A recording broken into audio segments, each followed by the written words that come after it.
Well, welcome to Talking Bowls Radio, sponsored by Osprey Water Management and Thurston's. We are this week at the Amendeira Golf Resort here in Portugal, where we'll be involved and also filming for the Oceanico Masters tournament. All the bowlers are now firmly booked into these very exclusive villas, aren't they, Lynn? I must admit the surroundings here are a superb place to play bowls and to relax. What do you think of the setup, Lynn? Oh, it's superb. I mean, the villas, the apartments, 6-star if there was such a thing now. Palatial is probably the best word I can think of. A superb environment in which to relax and allow the players to get ready for the first real sort of major event of the 2010 season. Yeah, you've just been inquiring how much it would cost you to actually buy one of these villas. How much is it? Yeah, to buy one of these villas, Mel, it's a mere €495,000. Alright, so you're going to purchase one? Yeah, I'll probably lose change really. I might even have a couple. Yeah, break into your piggy bank. Yeah. Break into my bowls winnings. Yeah, into bowls win. I think you need to win a little bit more than that. I've just been speaking to Jimmy Parker, who's the organiser of the event here. There's 48 bowlers taking part this week. All majority obviously from the UK, but there are a few expats here who've taken up the game on what is the only crown green outside of the UK. Jimmy said that the competitors are going to be drawn into 4 groups of 12. You would play the other 11 players, 11 games of 11 up, and at the end of the 3 days of qualifying stage, the top 4 in each section will go through to the last 16, which will be taking place next Friday. And hopefully Lynn and myself, we try and be there in some form. All being well, we'll miss one another in the group stages. Yeah. I hate to see a grown man cry. Yeah, thanks. As I always do. So. It's good to see actually there's a lot of ladies taking part, aren't there? There is. Joking apart, there is quite a number of ladies taking part. The Coventry bunch are here as well, so we're competing. So yeah, it's good. Yeah. During the week, we're going to be speaking to 1 or 2 people here, players, spectators, people involved in running the tournament. Hopefully we're going to have a very special guest who's well known to Talking Bowls, who's going to be travelling some 500 kilometres from southern Spain to join us, and we'll look forward to that. And we'll be filming a little bit of the bowls and a little bit of what's going on here. So all in all, it should be a really great week.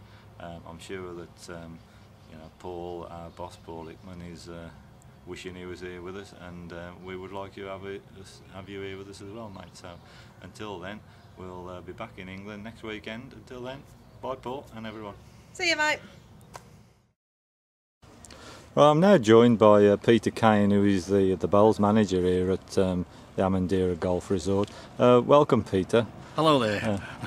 Peter, it's a superb complex, as everybody's said. I mean, how long have you actually been involved here? Well, in the bowls, it's only been for the last 15 months. The bowls greens opened in March last year. That's why we're having the event today, because it celebrates 1 year of the greens being open. And so it's very good grass, as you can see. With all the rain we had on Monday, which was non-stop, the drainage of the greens was superb. Absolutely first class, second to none. So. Yeah, I noticed that. I mean, it never stopped on Monday, and it must be certainly whatever's underneath the ground is great for drainage, isn't it? Well, we managed to get playing all the games on Monday. Although everybody was wet, the ground kept playing very, very well. It was, I couldn't be more pleased with the ground, and the groundsmen do such a good job here. So, how long have you been living yourself in Portugal, Peter? Right, I've been here for just over 10 years. I live in Lagos, which is to the west of the Algarve. And that's it really, yes. I love it here. I've only been back to England twice and couldn't wait to get back here. Yeah. Where did you originate from in England? Originally the Peak District, which is, I come from a village called Buxworth, which there's Crown Green at Whaley Bridge, but I've never played on it. I only ever played Crown Green whilst this green's been here, which is about 15 months. So there's Whaley Bridge, and I think there's New Mills that's nearby, Chapel Henley Frith and Buxton. So there's Crown Greens around there. And when did you actually take up bowls yourself? You've not been playing too long, have you? No, I took up flat green about 5 years ago when I met my now partner. She introduced me to bowls, and I played bowls for Portugal. I went to South Africa in May last year. Didn't disgrace myself, but very enjoyable, and I picked up a lot of experience. Yeah, well, that's a tremendous achievement to actually be representing the country, isn't it, really? Yes, it is, yeah. It was fabulous. Yeah. Now, you work for Oceanico. Can you just tell the viewers what you actually do? Right, okay. Well, besides being the bowls manager here, I'm also the skipper on their 55-foot Sunseeker luxury motor cruiser, and that tends to be my summer job, whereas in the winter we do the bowls on the crown green and the flat green. And the crown green's really taken off on a Monday, and it's now extended to Thursday, but we started off on a Monday with just €5, little competition, and just it built up. We had 30 odd people, and then we ended up doing a drawn pairs, and we do like a round robin, and then the winners of each group of the round robin go into a finals in the afternoon. So it works out very well, very popular. Yeah.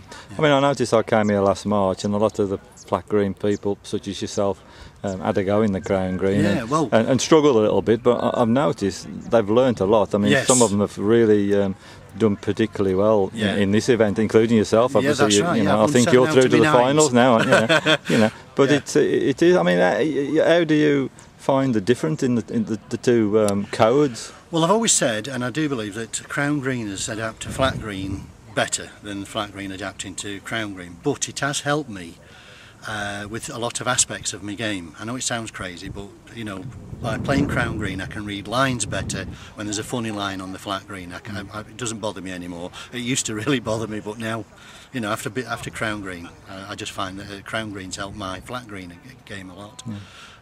But I do enjoy the crown green. I love it. Yeah. And you wouldn't think that, really, would you? You think it might be like you say, I think the crown can adapt a little bit better to the flat. I mean, last year in the flat tournament, Darren Smith and Matt Kelly, well, they actually won it, didn't they? Yeah, it was down to a measure, though. Down to a measure at the end. They did really well. Yeah. But again, I must repeat, the flat green people who are here have really done very well. Yes. You can see the experience through playing, and they're playing loving each it as week. well. They're loving it. And also, we had only 2 weeks ago, we had 4 Canadians turn up, all in the whites, to play flat, but it was on the Monday, which we don't play flat on a Monday. It was crown, so we got them involved on the crown, and they've been back since. They love it. Why don't we play this in Canada? Maybe if you have a word with Simon Burgess, you may get an Oceanico greens laid well, they do over operate there. over there. I've noticed. A bit difficult in the snow, I would have thought. Yeah, well, that's the same as England these days, isn't it? Yeah. Although even in England there is an association called the Panel, which has been going for hundreds of years, to play every day of the year apart from Christmas is what they say. Yeah. And when there's snow, they just do a strip and dig a panel off the green and 3 or 4 yards wide and 25 yards wide and just play up and down it. But I don't think you're going to have that problem here, really. No. I don't think even though it was raining down, Monday was an exceptional day. It's the worst I've known it, as I say, for years and years. I've never known it. It was just persistent rain all the time. But we was able to still keep playing. And in the Winter League on the flat green, we've not had to cancel, not on our part anyway. There's been a couple of teams that cancelled because of the weather, but we haven't. We've been able to play right the way through the winter without cancellation. So yeah, and this winter's been the wettest for 35 years.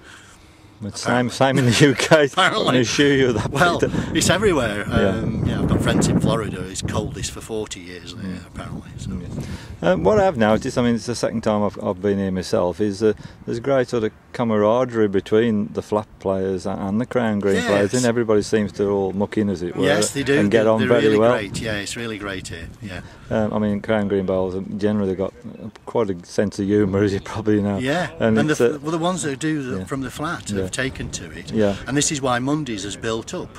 Considering through the winter, and it's long stay winter people as well as residents that come along. And a lot of people have only found out in the last couple of weeks of the stay, so hopefully next winter it'll be even busier.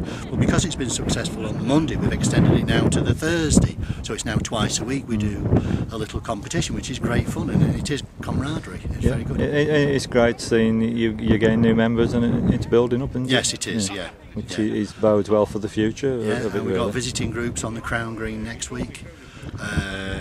2 lots, there's gala bowls and also a private group next week. Yeah. So yes, it's getting there. It's good. Yeah.